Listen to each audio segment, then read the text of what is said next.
How to clean up Gmail inbox. Hello everyone, this is Max. Welcome back to another tutorial video. So let's start without wasting any time. Also make sure to watch this video till the end. First of all, make sure if your internet is working properly. Now once you make sure, open up Gmail on your device.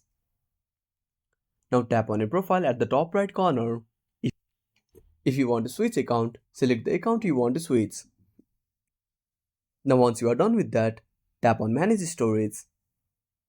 Now wait for some time. Now on this page you will find an option for clean up space. Simply tap on it. Now wait for some time and scroll down. Now here you can find an option for clean up by service.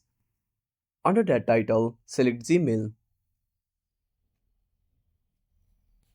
Now tap on the account. Now switch to the account. Now again scroll down.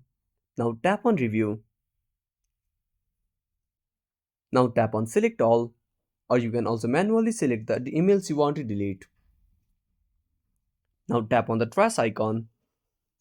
Now select I understood and select permanently delete. Now once you are done with that, now go back. Again scroll down and Gmail. Now select other categories and simply repeat the process. And that's it. Thanks for watching. Make sure to subscribe our channel and hit the bell icon. See you in the next video.